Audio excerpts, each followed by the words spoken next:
está confundido.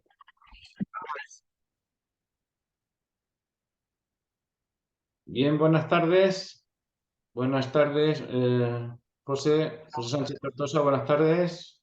Muy buenas tardes. ¿Qué tal, Antonio? Vamos a hablar de la libertad desnuda, a propósito del último libro de José Sánchez Tortosa, Libertad desnuda. Ahí tenéis con un cuadro, la portada de referencia al cuadro de Delacroix, la libertad guiando al pueblo, pero hay que desnudarla, ¿no? Para ver lo que realmente es la libertad, ¿no? Tanto como idea filosófica, como el romanticismo, como ha llenado de ilusiones, ¿no? A todos nosotros, las personas de la modernidad y posmodernidad, como queráis. Y hay que, en este libro, José Sánchez Tortosa lo que hace es, pues, desengañarnos, en mi opinión, desengañarnos con un razonamiento basado principalmente en Platón, en considerar que el núcleo de la libertad es teológico y, por tanto, al ser teológico, muy difícilmente podemos razonarlo y confirmarlo como es posible el libre albedrío, como diría San Agustín, y venciendo, como diría Spinoza, el miedo y la esperanza, pues entonces podemos ir analizando incluso iconográficamente, porque el libro es historia textual e icónica de las trágicas paradojas de la libertad. Un libro muy aconsejable para todos los centros de enseñanza. José Sánchez Tortosa sabe mucho también de cómo se encuentra la educación, tanto en las leyes como en la práctica, en los centros de enseñanza españoles, o en Europa en general o en el mundo. Hay un apartado aquí dedicado a la libertad en la educación. Precisamente una cita muy importante que es, le preguntan a un filósofo sobre la importancia de la educación en la enseñanza y contesta, y después contesta el padre del alumno, contesta, pues lo que me pide de precio, con ese precio podría, porque antes la enseñanza era tutorial, ¿no? Privada, con ese precio podría comprarme un esclavo. Dice, bueno, pues no, si no quiere que educación para su hijo, el resultado es que tendrá dos esclavos. Bien, José Sánchez Tortosa ejerce el noble y obsoleto oficio de profesor y, para mayor oprobio, de profesor de filosofía, ¿no? Una cuestión muy discutida hoy en día. Ha incurrido en la humana soberbia de publicar obras de distinto género, muy famoso el ensayo El profesor en la trinchera, poemarios, ajuste de cuenta y versus, novelas, Los dados, en Araña Editorial, además de colaboraciones en prensa y en obras colectivas. El culto pedagógico, crítica del populismo educativo, y 2 libros corales sobre el Holocausto, para entender el Holocausto y los lugares del Holocausto, de la Shoah. También hemos tenido nosotros a José Sánchez Tortosa en varios encuentros Encuentro de Humanidad y Filosofía sobre este tema, que Adorno lo puso bastante difícil, ¿no? Cómo escribir poesía o cómo seguir razonando después de la Shoah, teniendo en cuenta la naturaleza humana, ¿no? O lo sucedido. Como tendremos ocasión de hablarlo, porque la libertad, en mi opinión, la libertad tiene que ver mucho con el derecho, con la regulación jurídica, incluso en sus inicios. Tanto en Grecia clásica como en Hegel, ¿no? El derecho es considerado como la esencia de la libertad, o de lo que se puede hacer libremente, ¿no? Sin confundir el derecho subjetivo con lo que es la libertad, y la libertad individual o libre albedrío sin confundirlo con la libertad política. Bueno, todo eso podemos ahora hablar de ello, y los telespectadores podrán seguirnos y aconsejarle el libro, sobre todo, que ahí estará todo más desarrollado. Incluso intentaremos ver en la pantalla los cuadros, las imágenes, cómo se ha ido desarrollando, ¿no? Como diría Gustavo Bueno, desde un núcleo, de un desarrollo,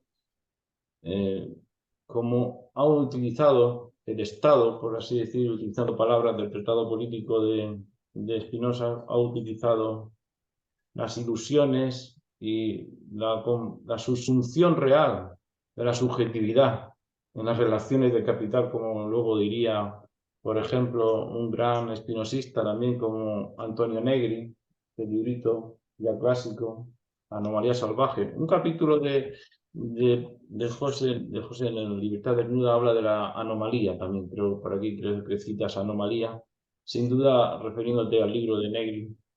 Bien, pues cuando tú quieras decir, puedas decirnos la libertad.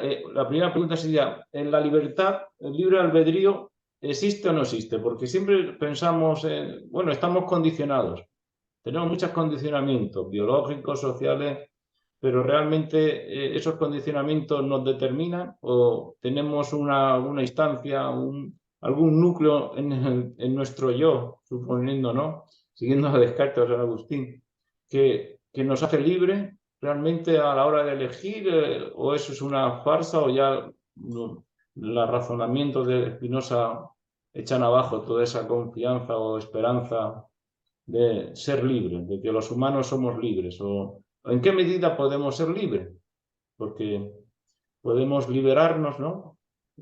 Habría que distinguir el libre albedrío, la voluntad, la razón, ¿no? Y la libertad individual, libertad política.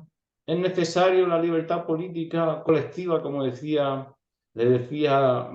Trevijano, que en paz descanse, en una conferencia reciente hace unos años a Gabriel Albiac, ¿no? Es necesario la libertad política colectiva antes de que puedas tú ser consciente, por decirlo así, sin caer en falsa conciencia, en cómo podemos liberarnos, ¿no? Y también, no quiero ya que me estoy enrollando, el principio de la cita que pone, la celebramos aquí en los Encuentros de Humanidades porque es de Cervantes, nada menos, de Cervantes, que aquí tenemos el premio Cervantes de Filosofía, la famosa cita, ¿no?, de Cervantes, del Quijote: libertad, Sancho, es uno de los más preciosos dones que a los hombres dieron los cielos, precisamente los cielos, ¿no? Es precisamente el núcleo, origen no ritual, teológico, religioso, ¿no?, de por qué era necesario, ¿no?, esa idea de libertad, que en los diálogos de Sócrates, como todas grandes ideas, termina en aporía, ¿no?, en un callejón sin salida. Bueno, ¿qué piensas de todo esto que te he dicho, ¿no? Pues bueno, en primer lugar, encantado y muy agradecido por la invitación y poder charlar contigo un rato y bueno, sobre el libro. Bueno, lo primero que querría decir es que el libro es, en primer lugar, estaba pensado casi como una selección de textos y también de imágenes vinculadas a la idea de libertad. Luego, lógicamente, el texto, digamos, llevó a cabo, ¿no?, o experimentó su propio desarrollo. Y ahí es donde, bueno, yo ya fui profundizando algo más, ¿no?, en la, digamos, exégesis, ¿no?, en el comentario de las catas que iba presentando, de lo que me parecían ejemplos significativos de cómo ha ido entendiéndose la libertad en distintos contextos, pero que entendía que eran relevantes. Eso no quiere decir que no queden fuera, obviamente, muchos autores, ¿no?, muchos textos y muchas referencias que serían oportunos tener en cuenta digamos, en una historia exhaustiva de la libertad, no es, o sistemática, ¿no?, pero no es el caso. Entonces, lo que sí me parecía fundamental era partir del contexto griego. No solo ya por la, digamos, la filosofía griega como, digamos, ese caldo de cultivo a partir del cual se va desplegando el pensamiento, digamos, en Occidente, pero a escala o con pretensión de universalidad, sino por las peculiaridades de la sociedad ateniense, griega y ateniense en particular, ¿no? Porque claro, la idea de libertad, al menos desde un punto de vista bueno, materialista o simplemente casi positivo, digamos, ¿no? Es decir, que analítico, vamos, que intente ver las tramas de causación en las que se juegan el imaginario de los hombres, ¿no? De las sociedades humanas.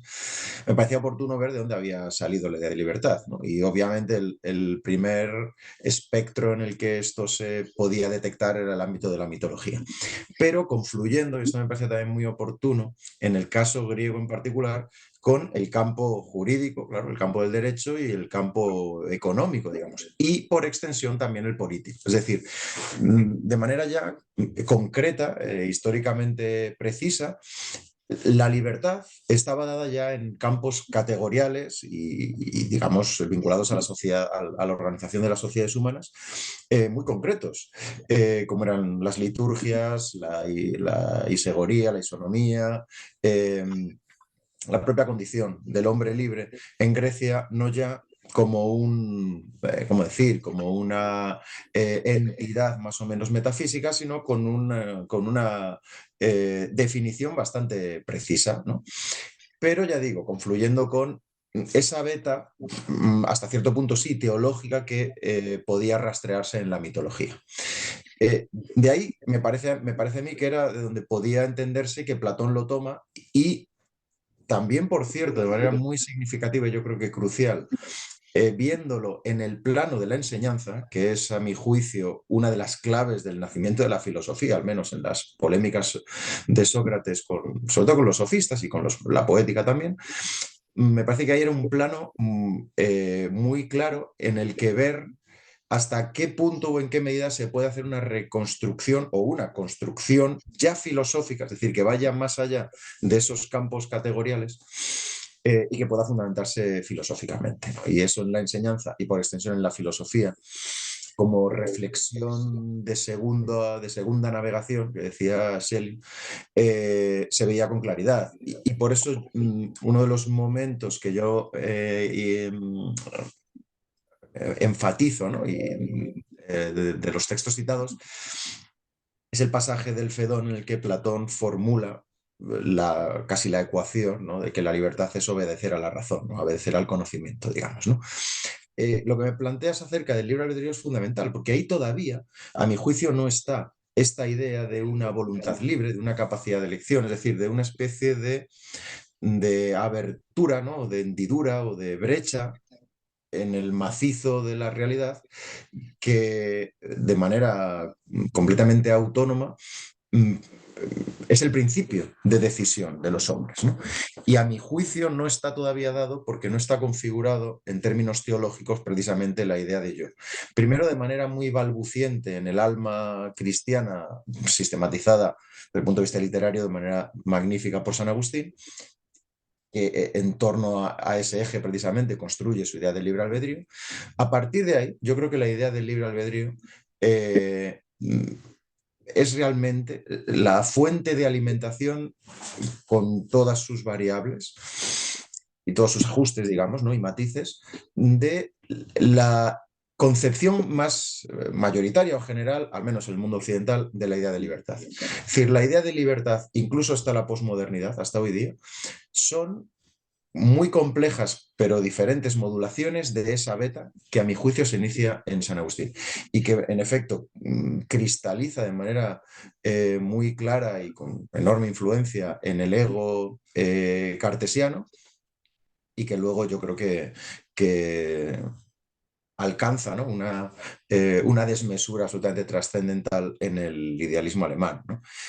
Y ahí, en efecto, si quieres ahora ahondamos en ello, ahí es donde se produce esa anomalía, ¿no? Esa singularidad que es Spinoza, ¿no? Entonces, por decirlo de este modo, en Platón, por una cuestión, por supuesto, sí, filosófica y teórica o conceptual, pero también histórica, y luego en Spinoza, se darían como esos dos oasis en los cuales, por decirlo de este modo, alguien se ha tomado en serio, qué es la libertad, es decir, qué, qué magma de espejismos o ilusiones eh, están contenidos bajo la designación libertad con la cual los hombres han tranquilizado sus conciencias a lo largo de la historia, digamos, ¿no? El núcleo sigue siendo, por lo menos lo planteas en el libro, y también siguiendo a Whitehead, ¿no? Toda la filosofía posterior a los diálogos de Platón son notas a pie de página, ¿no? Es citas del Fedón, pero en todo, en cualquier diálogo, ¿no? Diálogo aparece la educación, la enseñanza, cómo se debe criticar los razonamientos o la retórica vacía, ¿no? De sofistas, o cómo incluso, siguiendo a Leo Strauss, cómo se puede criticar las interpretaciones tradicionales que han llegado hasta hoy en día de los diálogos, y cómo incide, por ejemplo, también en la Carta Séptima, Platón se desilusiona con la política, ¿no? Cuando de joven estaba ilusionado con la política, ¿no? Y cómo hay un juego entre esa libertad individual del filósofo que obedece a la razón antes que a cualquier otra cosa, y sigue el ejemplo de Sócrates, ¿no? Que yo digo siempre es fundamental, que es creo que es en la República, ¿no? El más importante, ¿no? Diálogo de Platón, le dice Trasímaco, creo que es, a Sócrates, que la realidad política no es la que él cuenta, que la justicia es la imposición del más fuerte, y que eso es tan evidente como que si llevase a Sócrates y le echase agua fría, ¿no? Pues se iba a congelar, ¿no? Ahora que estamos todavía en los últimos fríos del invierno, y tendría que reconocerlo, ¿no? Y entonces Sócrates contesta con ironía, y yo creo que esta es la clave de este tema de la libertad también, pero de muchas otras ideas, yo creo que de toda la filosofía, que es, Sócrates le contesta, dice, bueno, deja que lo piense, déjame que lo piense, déjame que lo piense un rato, porque es que al final todo esto te lleva, se empieza a considerar factores a ver, pero bueno, ¿en qué callejón sin salida nos hemos metido? Porque tenemos el sentimiento evidente de que somos libres, que podemos hacer lo que queramos, o dentro de las posibilidades materiales, ¿no? De las posibilidades técnicas, ¿no? O de elegir, ¿no? Parece evidente, pero si razonamos, parece evidente también que todo lo contrario, que no somos libres, y mucho menos si nos vamos al ámbito público de la política, ¿no? Como todo, siguiendo a Strauss, pues esa es la filosofía primera, ¿no? Y luego tenemos la línea ¿no? Siguiendo a Sócrates, Platón, pues tenemos a Epicuro, a Demócrito, a Lucrecio, no nos podemos incluso algún Cicerón, y ¿no? También podríamos meterla en la línea, y luego tenemos que saltar a Maquiavelo, a Spinoza, ¿no? Y luego a Marx, ¿no? Siguiendo al primer Negri, ¿no? Al Negri de los años 80, 70, 80.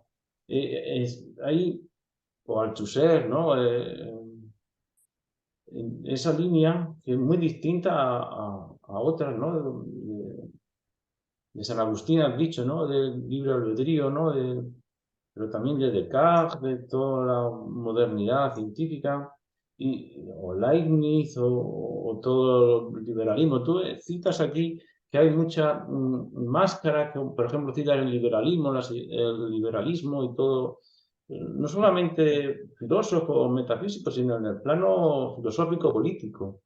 Y todo, Gustavo Bueno también lo hace, ¿no? Claro, estaría en esa línea, ¿no? de filosófica, ¿no? Que se inicia con Sócrates, pero tenemos la otra visión, claro, y no hay una resolución, ¿no? del juicio que no sea apelable, ¿no?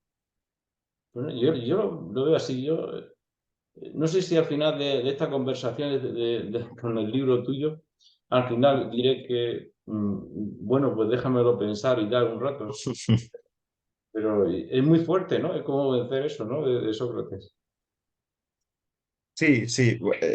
A ver, yo para aclarar un poco la cuestión, bueno, la cuestión por supuesto tiene enorme complejidad, pero para aclarar un poco la cuestión, yo establecería un paralelismo, una analogía entre la libertad y la inmortalidad. Digamos, de un punto de vista muy, muy primario, digamos, casi hasta cierto punto subjetivo. Comentabas tú antes, ¿no? Que tenemos la sensación de la libertad. Eh, ya Epicuro plantea la fórmula que luego recoge Unamuno, recoge por supuesto Freud, la fórmula según la cual la muerte es algo ajeno, ¿no? La muerte nunca me sucede a mí. Entonces, si estoy yo, no está la muerte, si está la muerte, no estoy yo. La muerte siempre le sucede a otro. De tal manera que en la medida en que estamos viviendo en acto, podríamos decir que somos inmortales, ¿no? Al menos, esta es la paradoja, ¿no? Provisionalmente inmortales, ¿no? Hasta que se demuestre lo contrario, digamos, ¿no? Claro, la visión de un estoico y desde luego, por ejemplo, de Quevedo en el barroco, es en cierto modo, aparentemente la contraria, pero en mi juicio es la misma. Es estar en la muerte continua, ¿no? Nacer es morir, ¿no? Y nacer es empezar a morir. Y morir no es nada más que dejar de morir definitivamente, ¿no? El quotidie morimur de Séneca y de los estoicos, ¿no? Morimos cotidianamente, es una rutina morir, ¿no? Pero a mi juicio tienen bastante, confluyen bastante esas dos perspectivas, la de Epicuro y la del estoicismo y la de Quevedo. No hace no hace falta más que recordar cómo Séneca cita continuamente a Epicuro en las cartas morales a Lucilio, y el propio Quevedo tiene un texto en defensa de Epicuro, ¿verdad? No están tan alejados. Bueno, pues yo lo plantearía también con la libertad, en el sentido de que me siento vivo, me siento inmortal, me siento también libre. Entonces, yo jugaría con la paradoja, o animo a jugar, o propongo jugar con la paradoja, o jugar al juego que Epicuro propone. Cierto que tenemos una conciencia, ¿no?, de la inmortalidad y de la libertad en acto, pero la libertad y la inmortalidad nunca pueden ser propiedad del yo. Es decir, nunca le suceden al yo. Entonces, si seguimos la beta abierta por Platón y continuada por los estoicos hasta Spinoza por lo menos, lo que sucedería es que si cabe libertad en un sentido ontológico, y por lo tanto por extensión en un sentido personal, también político o moral, eh, es porque hay algo que, por decirlo así, neutraliza o pone entre paréntesis al ego, y es lo que nos libera. O sea, en cierto modo, ser libre es liberarse del ego. Decía Epicuro también, ¿no?, que la libertad es una liberación de lo que nos esclaviza. ¿Y qué nos esclaviza? El miedo. Miedo a la muerte, el miedo a los poderosos, el miedo a los dioses.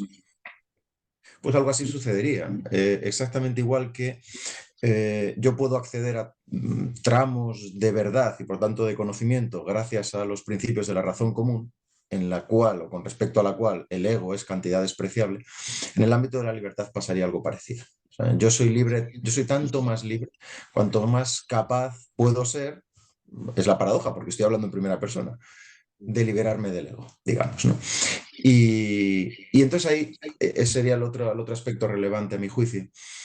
Como precisamente esa liberación o ese ejercicio de la libertad se da en el plano del conocimiento o de la razón común, por eso tampoco puede ser algo puramente subjetivo ni dado de manera aislada, sino que requiere un contexto determinado, que es un contexto, en efecto, jurídico, social, académico, es decir, un marco de instituciones en función de las cuales las relaciones entre los individuos se ven mediadas. Y en función de esas relaciones que median y que configuran la mentalidad de los individuos, estos pueden alcanzar esas cimas de conocimiento y por lo tanto de libertad. Por eso es tan importante, vuelvo a la cuestión que aunque hoy no nos convoque aquí directamente, pero que late en el fondo de la enseñanza, claro. O sea, cuanto más herramientas se proporciona a los individuos en proceso de formación para acceder a un pensamiento racional, etcétera, más libres son en ese ejercicio, pero no, claro, excluyendo una noción de libertad que tenga que ver con un núcleo más o menos espontáneo, afín al alma, al ego o, diríamos hoy, a la identidad. Por eso no puede ser más de actualidad, ¿no?, esta cuestión, sino sencillamente por una conciencia de la necesidad, dice Spinoza, o por un conocimiento de las determinaciones, a partir de las cuales yo puedo alcanzar rangos de conocimiento, y es ahí donde me juego la libertad.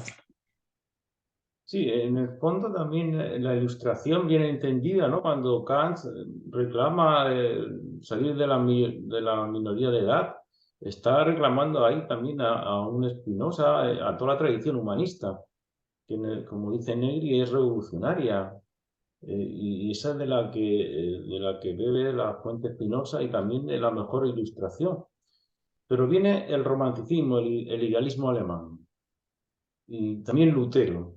¿Qué sucede ahí? Porque queda muy tocada esa concepción de la libertad, ¿no? Como liberación racional, filosófica, de aumentar la potencia y espontaneidad activa, ¿no? Del ser humano y de las colectividades. ¿Y qué sucede ahí? ¿En qué consiste esa reacción?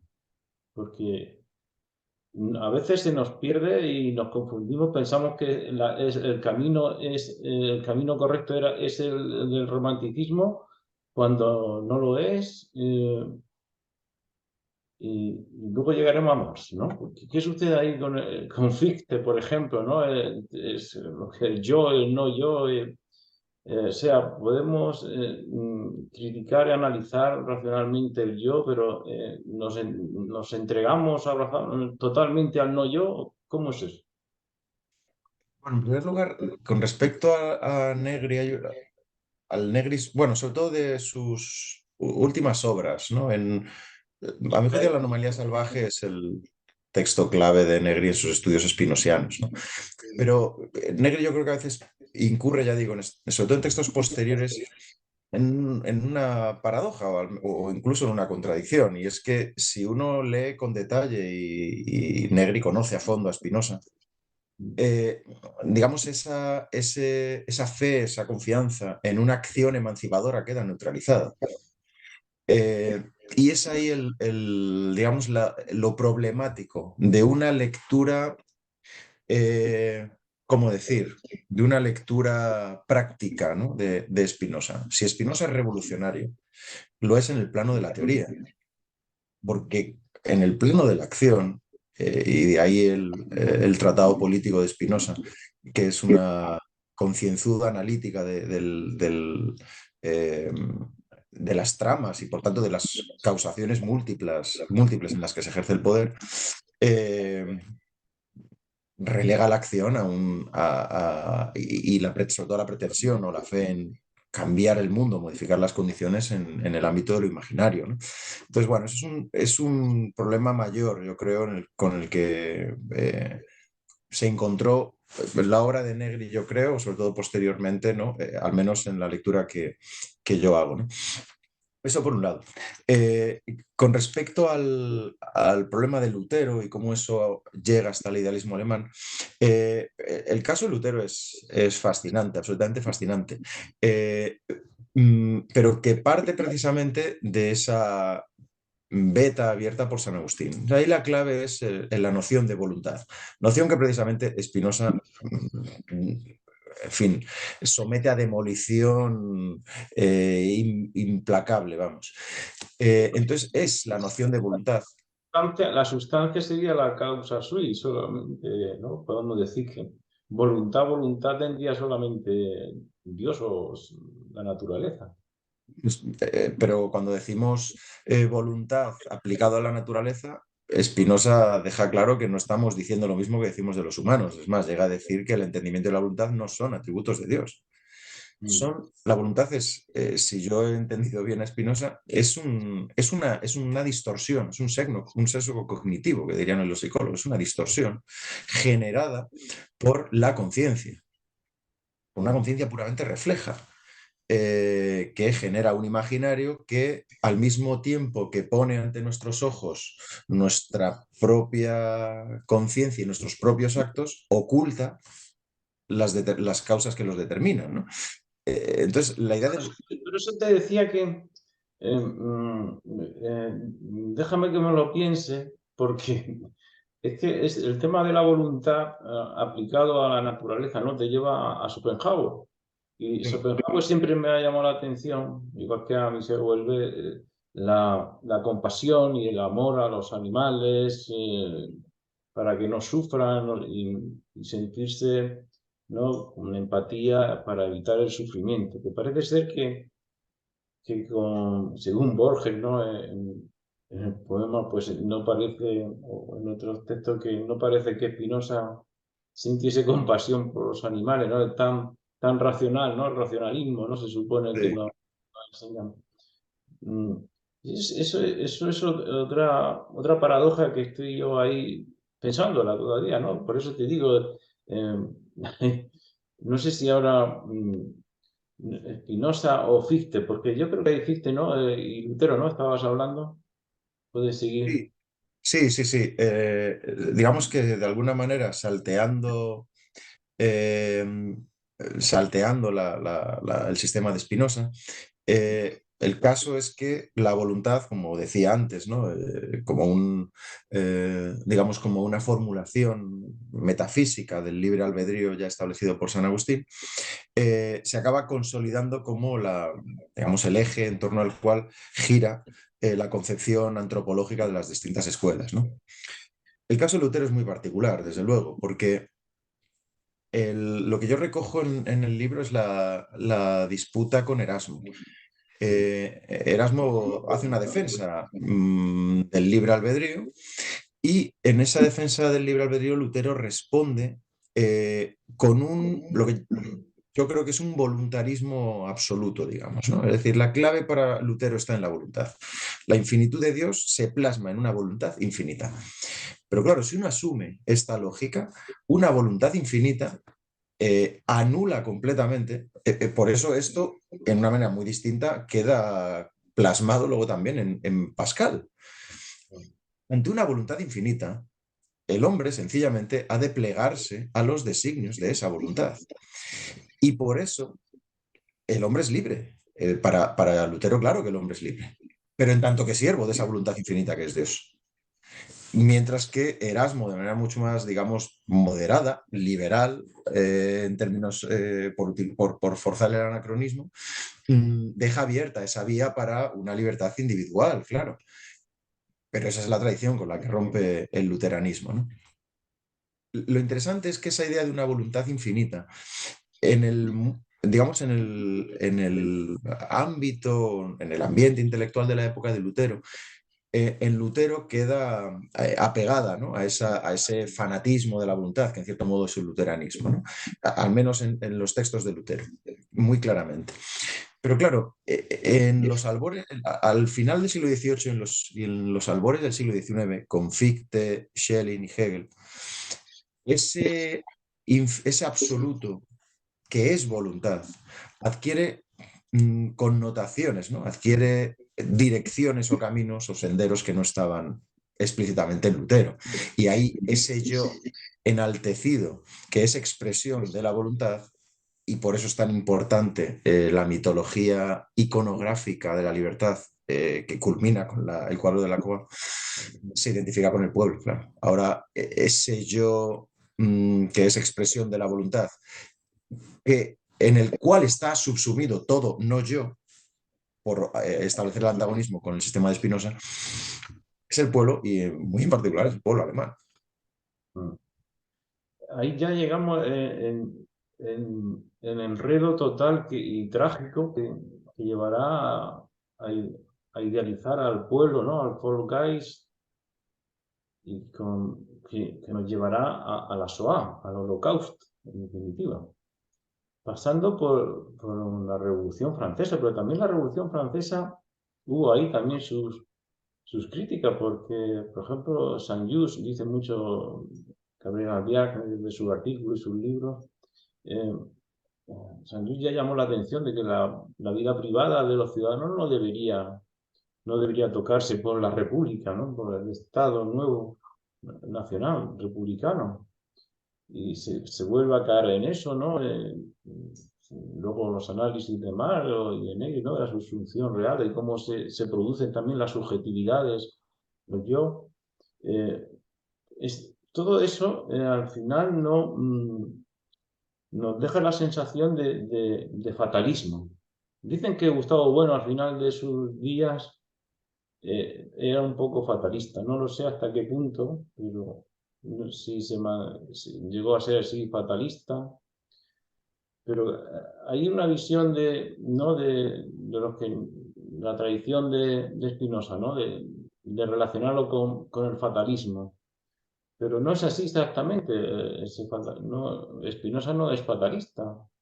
Tampoco, como tú has dicho, como Negri, ¿no? De apoyarlo mucho en la esperanza, ¿no? Aunque no tengamos miedo, ¿no?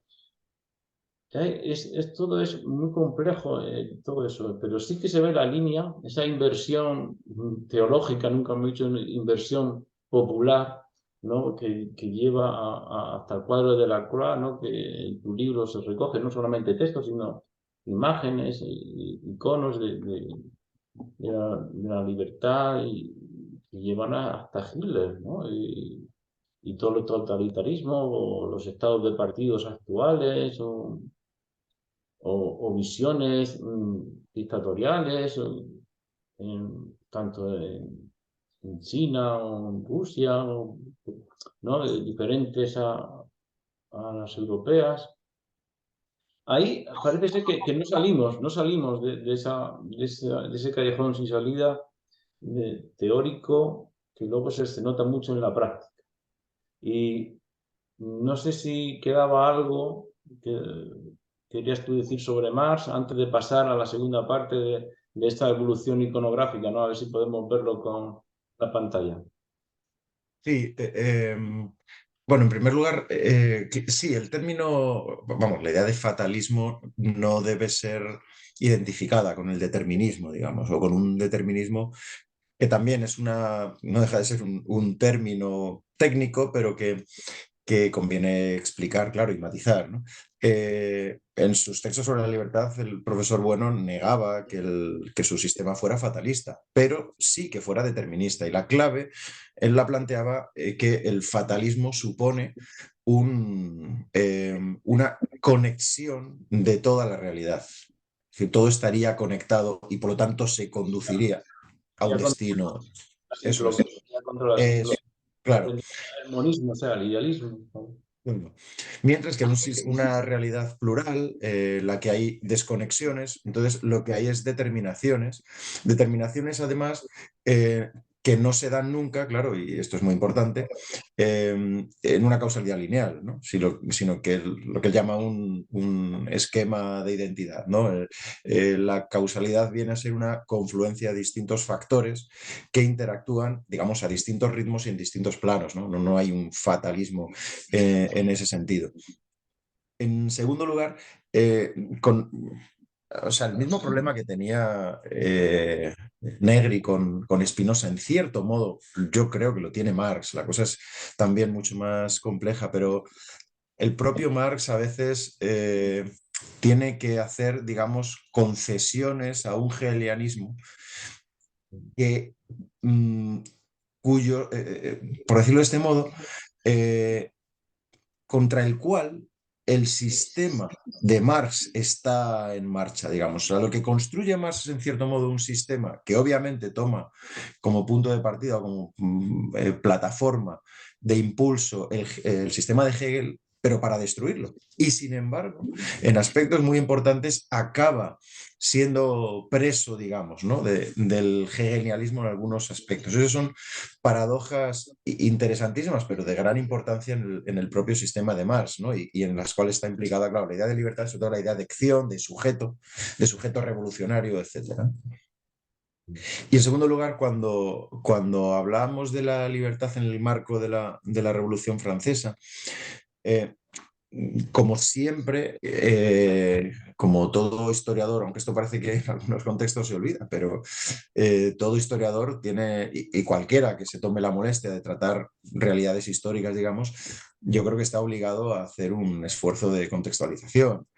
La libertad que invocan los revolucionarios franceses o los jacobinos es obviamente la libertad de la burguesía contra los estamentos, contra la sociedad estamental. Es una libertad muy concreta que, por supuesto, es invocada de manera, sí, retórica o simbólica, y por eso es tan relevante el cuadro de la Croix, porque esa libertad, que era más bien, tenía más bien que ver, ahora lo vemos en algunos ejemplos, con como la idea cultura, por cierto, ¿no? Que en Cicerón es todavía el cultivo del individuo, ¿no? Del sujeto, el cultivo personal, ¿no? Eso es.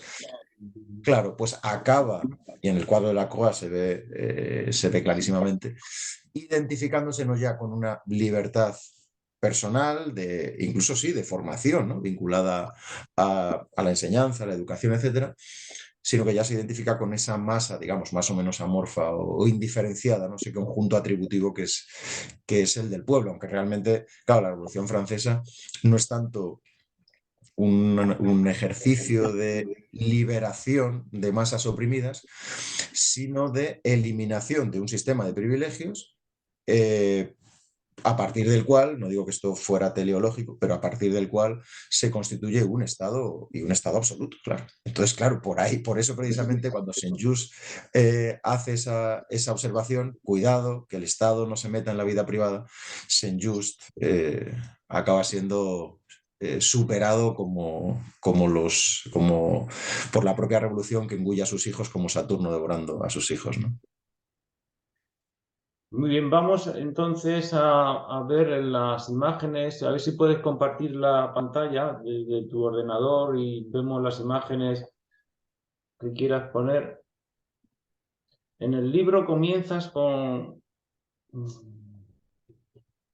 bueno, Sí, una anterior a esa, ¿no? Comienzas con... sí, a cuenta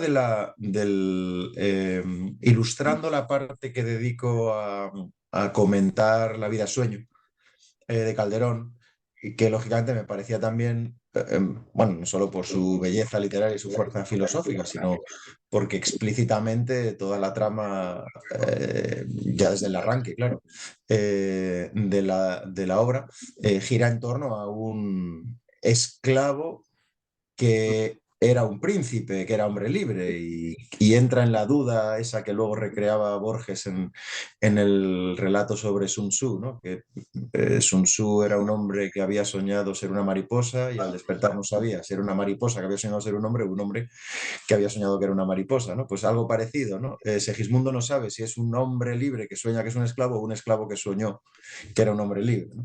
Ilustrando esa parte, incluí este cuadro de Peretti Salgado, El sueño del caballero, donde aparecen todos los tópicos, ¿no? del barroco, ¿no? Y de lo que comentábamos antes, ¿no? Esa condición de lo humano que es la del tempus fugit, la de la muerte cotidiana, ¿no?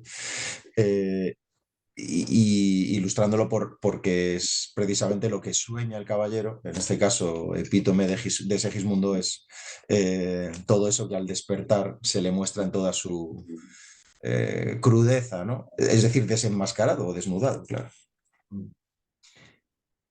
Sí, en el libro, en la página 120, aparece el príncipe Sí, con la vara, ¿no? Con el niño, exactamente. esto es. Sí, Yo creo que es clave, ¿no? Para todo, para sí, entender la imagen, ¿no? Del cuadro de Delacroix, ¿no? Que claro, todavía, sí, sí, sí. en cierta forma, está determinando las subjetividades, incluso hoy. Claro, eso es. La mayoría de estos grabados, bueno, este en concreto y alguno más, están tomados de la iconografía de Ripa, que es un clásico del siglo XVI. Entonces aquí ya aparece en la iconografía de la libertad, del libre albedrío, aparece el cetro de mando y la Y griega. Según algunas tradiciones, algunas investigaciones, puede tener un origen pitagórico. De hecho, según algunos, incluso es Pitágoras el que introduce la Y en el alfabeto griego. En todo caso, la Y ya en esa tradición griega, que luego recoge, por ejemplo, el Renacimiento en algunas obras que también podemos ver ahora, representa el libre albedrío porque representa esa doble vía, ese doble camino que se le abre al hombre. Pero yo quería decirte una cosa al respecto, por eso quería que pusieras la imagen, porque si tú te vas al mito, a la alegoría, al símil de la caverna de Platón, también podemos observar, si lo dibujamos, ¿no? Tantas veces lo dibujamos en las pizarras o a los alumnos, podemos observar esa I, ¿no? Si el fondo de la caverna, donde están las imágenes, ¿no? La icasía es el más sencillo, el más fácil, ¿no? El estar Eso en la es. caverna. El más difícil, el más arduo, el que necesita más esfuerzo, más atención, ¿no? O sea, la educación, la enseñanza. Es el otro tramo, el más difícil, en definitiva, el que alcanza la filosofía, la ciencia y la filosofía. Ujú. Sin embargo, en la próxima edición lo pones, ¿no? Hace referencia al mito de la caverna, porque es clave, ¿eh? Y lo que Sí, sí. libera, en el fondo está diciendo, Sócrates, Platón está diciendo eso. Sí, y claro, lo que pasa es que en la alegoría de la caverna, eh, quizá más bien normalmente la vía, ¿no? La rama, el ramal de la izquierda, ahora lo veremos, es el que presenta, digamos, el camino fácil, etcétera, ¿no? Claro, en la alegoría de la caverna, más bien el camino fácil es la parálisis. Es decir, Sí, es quedarse encerrados en la caverna. Mientras que en el símbolo de la Y para expresar el libre albedrío, lo relevante es eso, es que se abre un doble camino, es decir, que el sujeto tiene capacidad de elección. Y eso es lo que yo creo que no está tan claro en Platón, porque en Platón Platón, en la alegoría de la caverna, en la República, se habla de que se puede a la fuerza, se por puede eso, exacto, incluso a la fuerza, incluso a la exacto, fuerza. claro, claro. Sí, sí, sí, hay que obligar al que está encerrado en la caverna a coger la vía correcta, digamos. Sí, sí, Y de la ignorancia. eso es. Entonces, bueno, esta em, simbología, la de la Y, es la que se repite en efecto en muchos otros grabados. Y yo he puesto varios ejemplos. Este es el San Sebastián de Manteña, donde está muy sutilmente representado en el doble plano que separa la columna y el cuerpo del San Sebastián, eso es, con la arcada truncada y la arcada completa, el camino costoso hacia la izquierda y el frondoso de la derecha. Eh, Esta es una muy curiosa de... esta es atribuida a Durero o a su taller y aparece, es uno de los grabados que aparecen en la nave de los estúpidos o de los locos de Sebastián Brandt, de finales del siglo XV. Y entonces es la imagen del Hércules dormido, que está soñando y en el sueño se le aparece ese doble camino. En efecto, de nuevo, el fácil, que es el siniestro, ¿no? El izquierdo, que aparece una mujer desnuda, pero que tras ella están ocultas las espinas, la muerte, etc. En términos de Leo Strauss sería la ciudad, la caverna Claro, y lo que sus placeres, ¿no? El Tito Beni actual de hoy en día. eso es, sí, sí. La corrupción, claro, el vicio, en efecto. Y al final es el mal, ¿no? Eso es. Claro, además la palabra vicio en español me parece muy ilustrativa, ¿verdad? Porque vicio en español es el retorcimiento este, ¿no? De la madera que no se puede volver atrás, claro. Y por eso es tan importante, claro. Hay de nuevo la fortaleza del individuo que genera la enseñanza, ¿no? O la formación. Y de nuevo, ¿no? La Y representada ahí con ese ramal de la derecha, que es el efecto de la virtud, que aparece áspero, con unas ramajes secas y una mujer mayor y completamente tapada, pero que sin embargo es el camino de la virtud, ¿no? Este es el otro ejemplo este es el de Carracci, el que aparece también la figura de Hércules, y aquí está representada con las dos mujeres y con la palmera, y también la máscara del teatro, ¿no? Es decir, la vanidad, ¿no? Y aquí, sin embargo, pues el estudio, ¿no? El conocimiento, el áspero camino que hay que ascender, mientras que el otro es un jardín muy inmediatamente atractivo, ¿no? Son como las luces de neón o los espasmos catódicos, ¿no? De las redes sociales hoy día, ¿no? Sí, sí. De, esa libertad del asno de Buridan, por cierto, que también menciono y es muy conocida, ¿no? Y este es un curiosísimo grabado del siglo XVII de Mayer, en el que aparece no solo de nuevo la simbología, sino, digamos, encarnada, ¿no? En un cuerpo de hermafrodita con los genitales masculinos y femeninos y dos cabezas, ¿no? Este se supone que es San Alberto Magno, el que está representado ahí. Claro, lo fundamental, bueno, aquí aparece ya, Me parece esto, la referencia, ¿no? Ya a lo público, ¿no? claro, claro. Y a lo jurídico, está también en la iconografía de Ripa, y aquí aparece el cetro de nuevo, y aparece el gorro frigio, que era, parece ser, el tocado con el que se culminaba la ceremonia de manumisión, es decir, de dotación de libertad a un esclavo. Y es obviamente luego el símbolo que adquiere una potencia enorme en el contexto de la Revolución Francesa, ¿no? Este es un cuadro del final del 17, la alegoría de la libertad. De la Cueva termina poniéndoselo, ¿no? A la Marianne. La Maguean, claro. Esta es una, también de Ripa, es una representación de la servidumbre por contraposición. Aquí de nuevo la libertad, dos grabados, esto ya es del siglo XVIII, de nuevo aparece el gorro frigio liberando a los sometidos por el yugo de la servidumbre de la tiranía, ¿verdad? Aparece, por cierto, el gato, que siempre ha sido símbolo, como comentábamos antes, ¿no? De los animales, ¿no? Pues el gato aparece como símbolo de libertad, de independencia, digamos. Eh, Aquí ya aparece en la alegoría de la libertad. Esto es de Proudhon, también a finales del 18.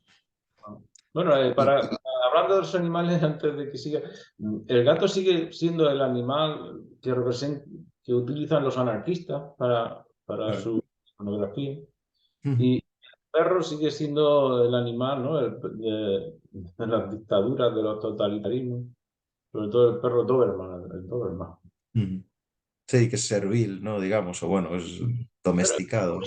no, eso me hace a mí pensar sobre si todo esto no está ya muy superado, si todas estas categorías de la soberanía nacional no están muy superado ya, o si la Unión Europea no va a ser una organización algo distinta a todo esto.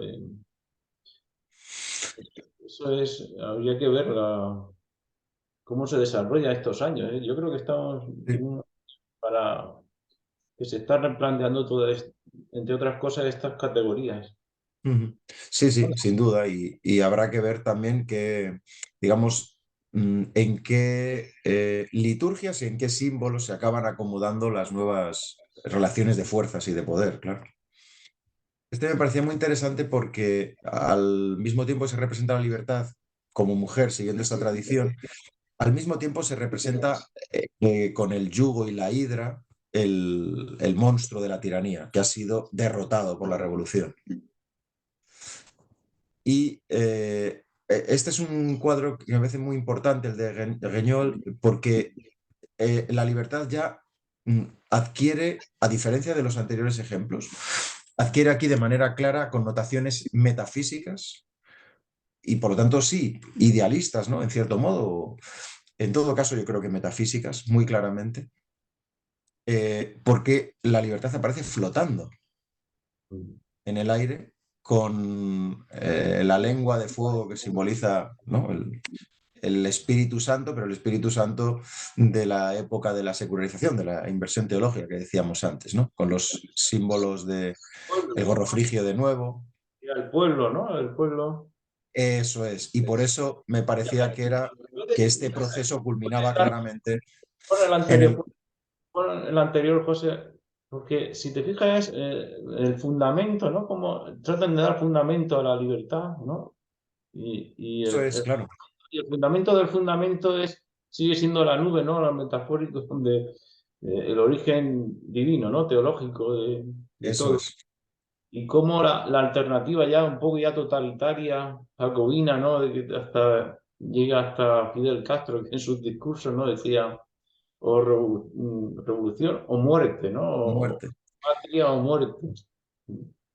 Claro, lo que pasa es que ahí nunca se sabía si era que se podía elegir entre una cosa o la otra o que era lo mismo. Sí, la obra, el adversativo, es Claro. ambiguo. Es La ambiguo. adversativa o la disyuntiva, ¿no? Sí. Y entonces sí, yo creo que todo este proceso en el recorrido iconográfico se ve muy claramente cómo acaba cristalizando en esa identificación de la libertad, no ya en un sentido individual, como decíamos antes, sino en un sentido claramente eh, bueno, colectivo o popular, ¿no? Encarnada en la Maguian que en efecto guía al pueblo. Bueno, una de las cosas que se dicen de Mariana es que es de Juan de Mariana, la obra de Juan de Mariana que influyó en los... Vale, parece ser que el nombre... Sí, que el nombre venga de ahí, sí, sí, sí. Yo también he leído esa interpretación, sí. Y también hay que decir, claro, que el cuadro de la Croix, como es sabido, es posterior a la Revolución y Y digamos que es como una alegoría mucho más, posterior. el gorro que lleva Mariana era mucho más rojo, ¿no? Sí, Y esa es la libertad, ¿no? La bandera, ¿no? El Estado-Nación, ¿no?